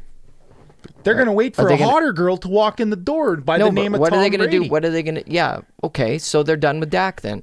Is what I'm saying. They're done with him. Only if Dak keeps saying no. But the second free agency opens, the hotter girl walks into the school dance, and I'm going to dance with her. Oh, hey, she wants to dance with me. And as you're dancing with her, they're not going to let him get to... They're not going to let him get to free agency. How do you like me now, bitch? They're not going to let him get to free agency. They'll franchise tag him. Exactly. But it'll also mean that means they don't want guaranteed money. But that means they don't want him. But they can't afford to lose him if they don't get Tom. Right. So they're done with Dak. If they need to be. They're done with Dak. If they need to be.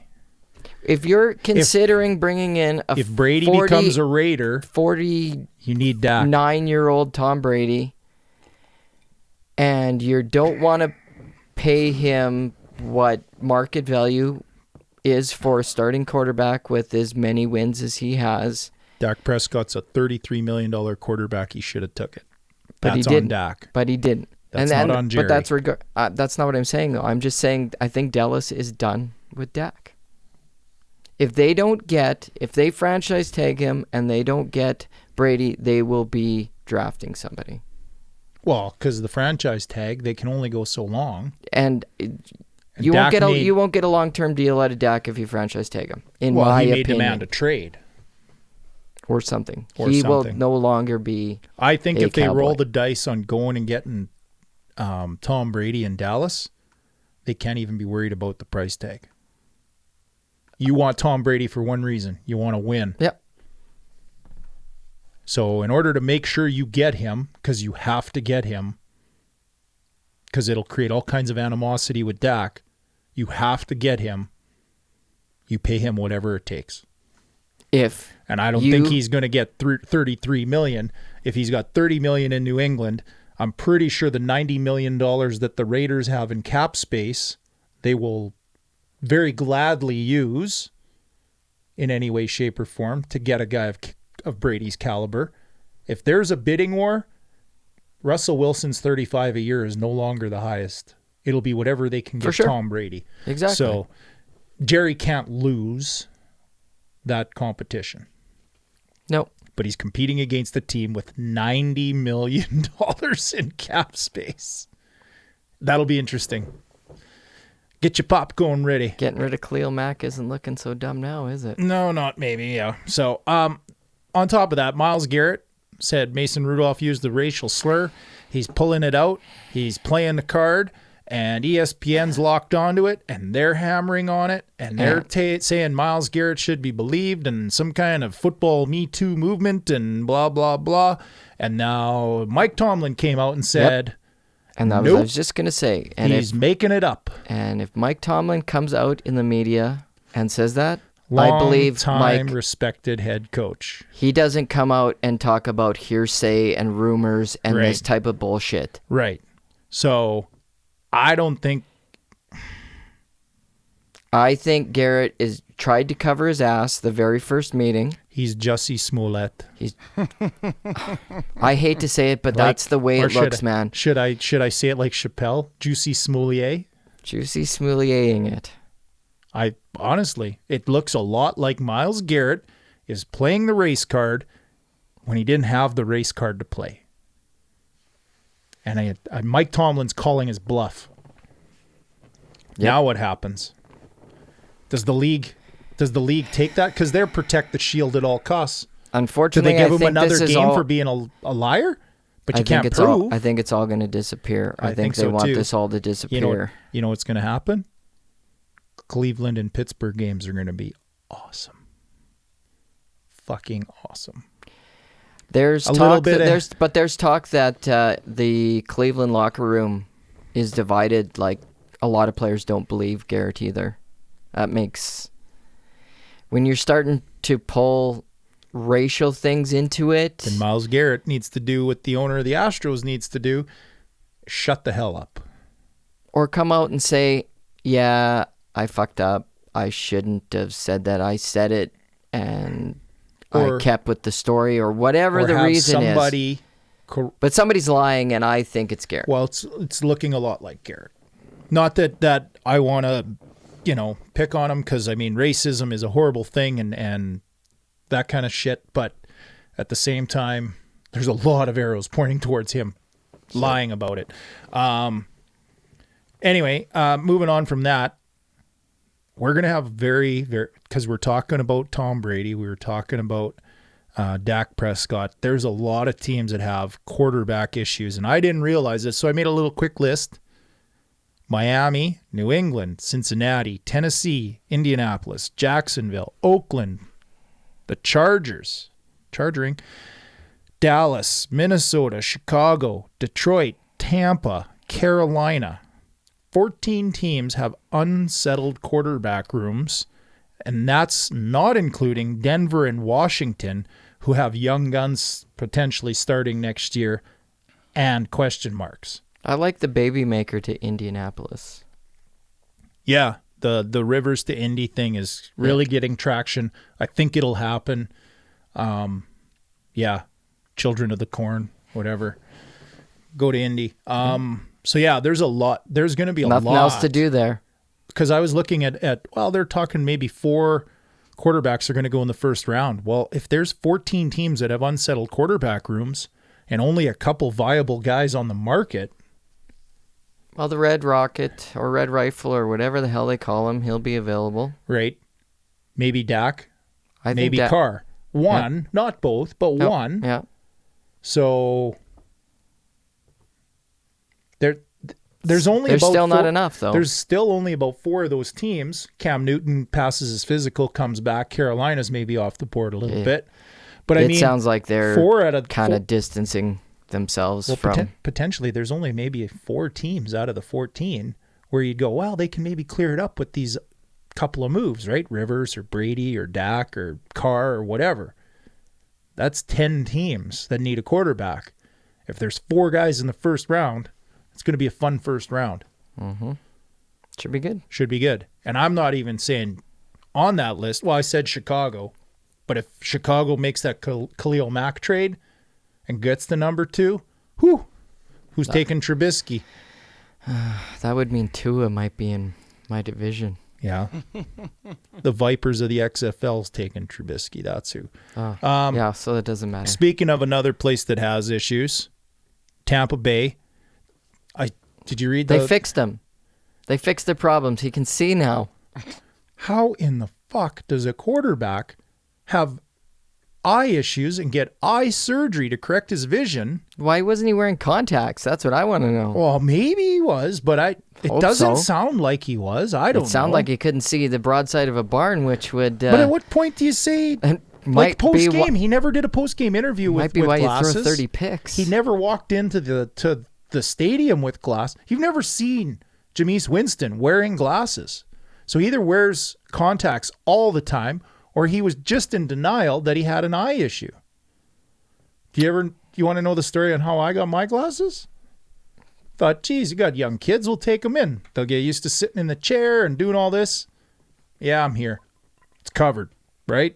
I'm going to sit down. We'll do it. I got glasses that day.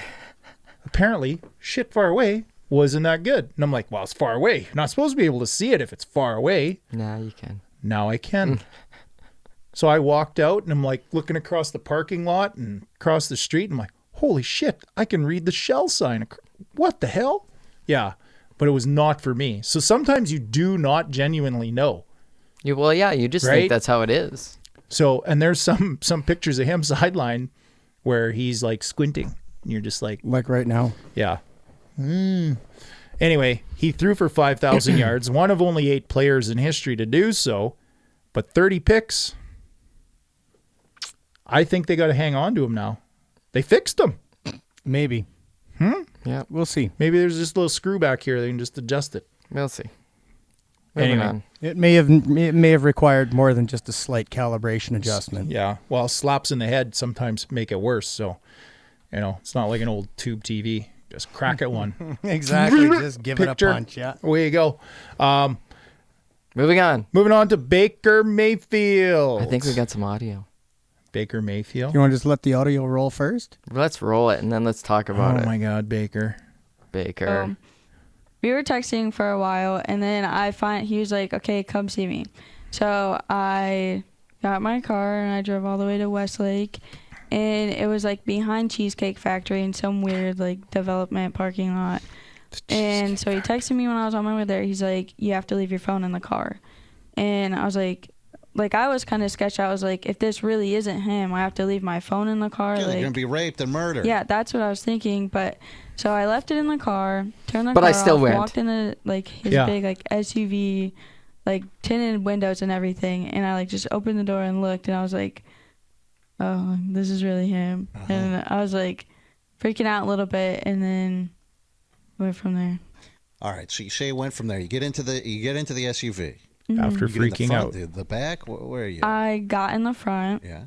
And so he's like, okay, we're gonna do this or not? And I'm like, I guess. So it's that quick. He basically is just, we're gonna do this. We're gonna. Well, he had like some small talk, like, oh, like, how long did it take you to get here? And like, whenever I left, he was like, Baker the romantic. After I left, he texted me. He's like, like you're actually a really cool person. He's like, but you just can't say anything like it'll ruin my career. And at that point, I was just like, yeah, like I'm not the type of person to like say anything or do anything. And then she knows how to keep quiet until today. Where I haven't talked to him, so I was like, I literally forgot about him, and he forgot about Twitter, so. the quarterback Right, so you get in from the NFL. SUV, and then what do you do? A little small talk. And what does he do? He just whips it out? No, well, we got in the back seat, and then he did. Okay, so he whips it out. Mm-hmm. He slobbed the knob. Mm-hmm. Did he mount you? Did he mount you? Oral sex? Who are these Oral. fucking guys? Just oral. Okay. Did he give too? No. No, he just received the oral. Jeez. That's what happens It's when a you're quarterback. rich and famous. You just get to do that in the back. He of just the, throws. in the back of the Cheesecake Factory. What a gentleman! Did he even buy you a piece of cheesecake after? No, actually. Nothing. What a guy! Nice. Baker Mayfield. So he's Your a bit. take. He's a bit of a character. He's a bit of a character. seems a bit of a predator. Well, yeah. Seems a bit predator-ish to me. Well, here's the thing: we can't really speak to the idea that being a pro athlete, we're gonna know all that they go through. Oh, I'm sure he's not the only one. I mean, this kind of trumps Ben Roethlisberger's rape in a bathroom story, doesn't it? Well, no, it sounds like she was there by her own accord. Yeah, no, she wanted to. Yeah, well, nobody was holding her down. True, she was looking for DNA, they were consenting, and she found it. They were consenting. Yes, and really, the only wrong thing about this is he was apparently married at this time. It was a month after he got married. Well, so he cheated on his new wife with some 22-year-old Snapchat girl behind a cheesecake factory.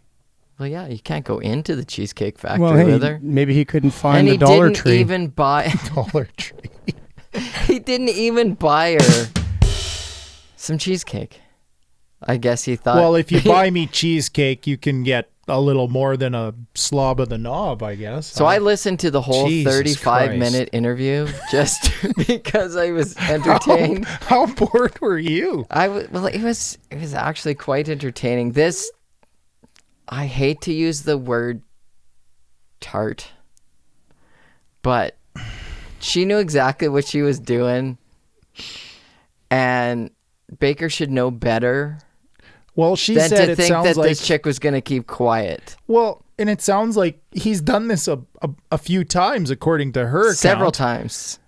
And he didn't think they had he'd another get chick caught? call into the And to he the didn't thing. think he'd Yeah, I get heard caught? there was a second one today, eh? Or Yeah, but what day and age does he think he's living in? These chicks are 20 years old.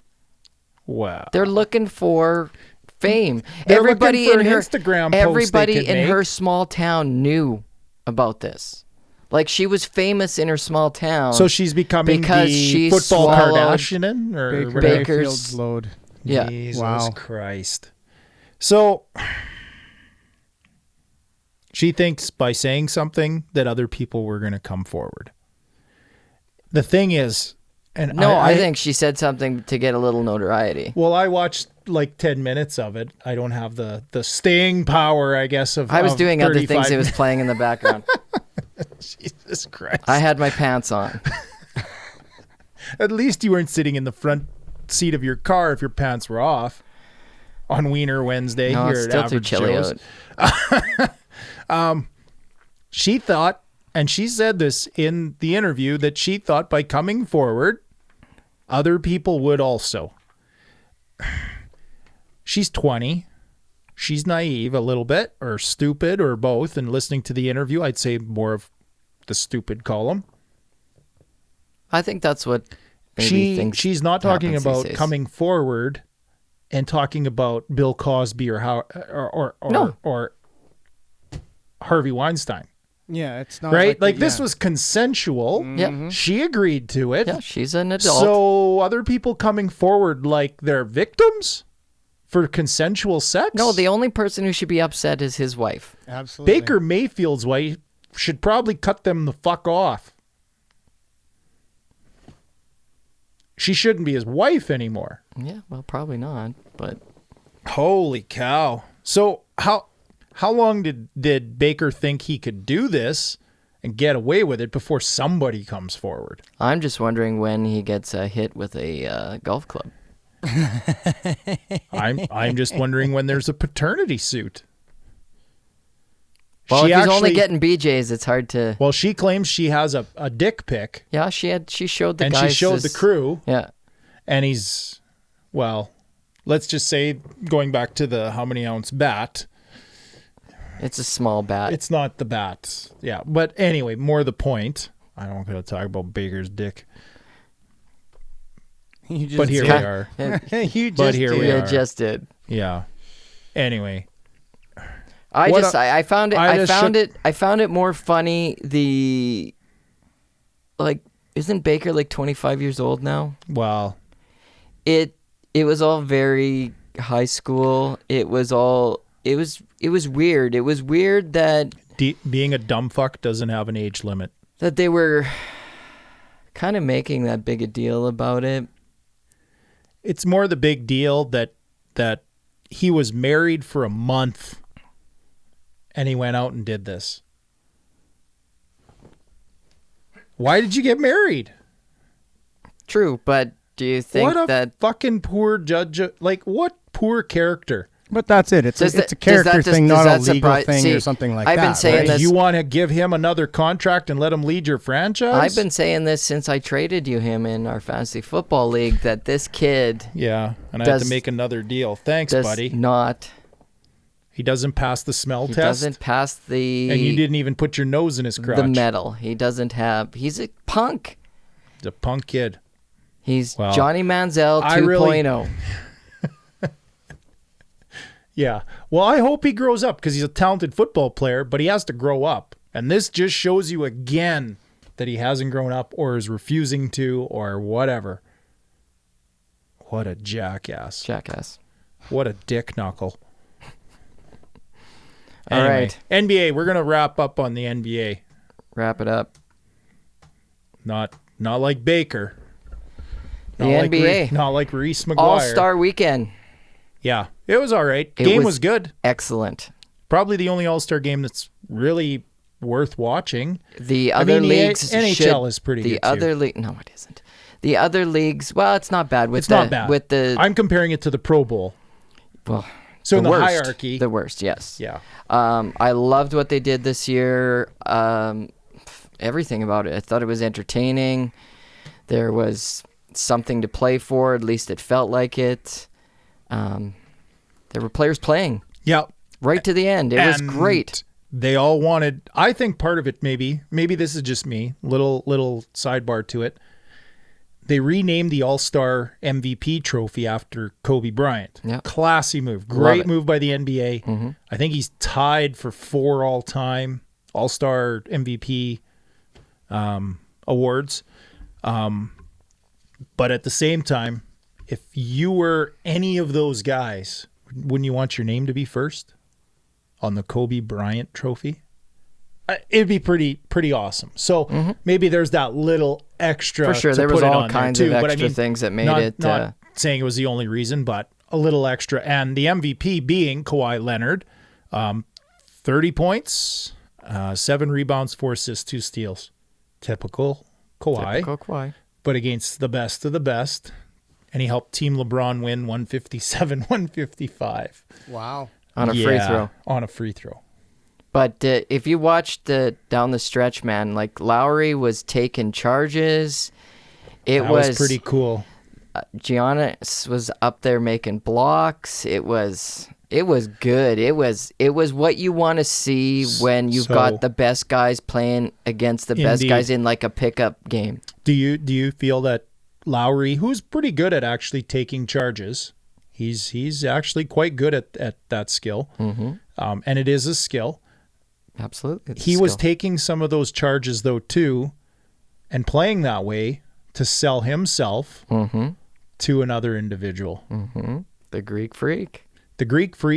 And I really think that Nurse really helped make sure they were all playing together a lot too. I looked at the 2 rosters and LeBron seemed to pick more names or ended up with more names. It almost felt like a North American versus the world roster. Potentially, right? And I mean, Giannis, I think, picked a few guys due to the fact that Giannis maybe wants to kick the tires and play with them, in a game of some kind. Absolutely. To see how that fits. So I thought that when he was picking his team, he made the comment he was going to make his pick, and he said out loud Kemba Walker and Trae Young were 2 guys he was considering. Charles Barkley, being in the background, said, "Oh, what about the dribbler, James Harden?" And he's like, "Nope, I like guys who like to pass." So he took a shot at Harden, and Harden and him apparently don't quite get along. fine But with he took a shot at him in that instance. But even post game, after the All-Star game, he took a shot at him too, which I thought was awesome. Because everyone's like, oh, he took a shot at Harden. No. You know, the controversy of taking the shot. He doubled down. I loved it. Love it. So they asked him on the defensive end, how are you guys going to, well, LeBron stopped the pick and roll, all that. What was your offensive philosophy? Get the ball to the guy that Harden's guarding. I thought it was awesome. And hey, why not? Harden's not known for his defense. He's not maybe as horrible, but these guys are all-stars. Who probably put that idea in their heads? Well, Nick Nurse. For sure. So, I mean, Nurse, Siakam, and Lowry all being on the same team with Giannis, who picked the team. Oh. There's some rumors on Giannis going to all kinds of different places. Dare to dream, buddy. Oh, man. Giannis. I'd pull my pants down in a car. There'd be a lot of people that would, man. Well, Toronto, that would be... The Toronto sports media would be on fire. On fire. There would be a meltdown of epic proportions. Well, after Kawhi doing what he did there, man, now players like but you got a guy Giannis will take it seriously, man. Right, and you've got a guy in Giannis who's younger and potentially hasn't hit his ceiling in any way And don't yet. kid yourself just as much. Nick Nurse is just as much selling point as anything there. Yeah, for sure. Anything. For sure. Now, the next step in that whole evolution of selling him on Toronto is going to be if Toronto can beat him in the playoffs. Again. Well, it's a little bit of the Kevin Durant. If you can't beat him, join him. That's maybe what could happen. So, let's go Raptors. Anyway, Raptors. The other thing we're going to stop and end on, the judges for the dunk contest agreed to making it a tie. They agreed? That's what they're saying. Aaron Gordon and Sounds Derek fishy. Jones Jr., who ended up winning. Gordon got screwed. Gordon got screwed. And the whole idea, it just kind of, you remember the figure skating judges, all that Mm-hmm. This is what it is all over again. Not in the same way, I guess, like in terms of methodology. Contest. But they agreed to have these two guys tie. Why not just give everybody in the contest a fucking participation ribbon? I want a winner. Legit. We always want a winner. The judges also were Common, Candace Parker of the WNBA, actor Chadwick Boseman. Why is a fucking actor there? What does he know about dunks? Probably never touched a rim. That kind of rim? Depends That which kind of rim. Anyway, and then Scottie Pippen, Dwayne Wade. So it's like you got two basketball guys who know what the hell they're looking at. Not dunkers. Well, at least they could dunk. True. Candace Parker, legit actual basketball player. Mm-hmm. I don't know. To me, why agree to make them tie? You agreed before somebody finished dunking. What if he just pulls it out? And, well, Wiener Wednesday here on a Monday. On a Monday. But if they do something pretty epic, Vince Carter. Our one viewer is probably really enjoying Vince Carter this. or Michael Jordan, right? Type thing. Now what? You agreed to tie. I thought it was stupid. It took away from the dunk contest. I want a contest. I like the want young guys winning. dunk contest. I don't like the couldn't make digital any. putting it in. I actually like the cards because it's like, bang, done. The digital shit, that might not even be them putting it in. Yeah. Some dude in the back. I didn't watch the dunk Russian competition. hackers. Who knows? I didn't watch it. I watched the skills thing until the dunk contest and the 3-point contest were done, and then it's like, yep, screw the rest. Anyway, the 3-point contest was won by Buddy Hield. Yeah, who cares? Yeah. Anyway. It's a good show. It was all right. Pretty long. Little long. Lots to talk about. Hey, it's CFL Christmas, man. Like, we're going to have to start doing these more than once a week, I think. I think so. There's too much going on. Way too much Certainly going on. when CFL starts and training camps start, we might have to do this way more often. Well, if I wouldn't keep chasing squirrels. Squirrel. And if But- guys kept their pants up, We'd really appreciate it if you'd smash that whole like and share and buttons on everywhere. put your notifications on, folks. Yeah, so you know that we're going live so you can talk to us. Yeah. That's what we're here for. It's why we're going live. It's not just so we can go live. We want to talk to you folks, so. Beat me up about my shirt. Yeah. That's fine. You're entitled to saying something. I may not agree with it, Probably likely you won't. but you can say it. That's right. So anyways, till next week, I'm Kyle. I'm Heath. And this is the Above Average Shows podcast, and Matt's back there in the control room in his really nice Flames jersey. Other than it being a Flames jersey, it's a pretty cool jersey. Yep. But until next week, we'll see you laters. Laters.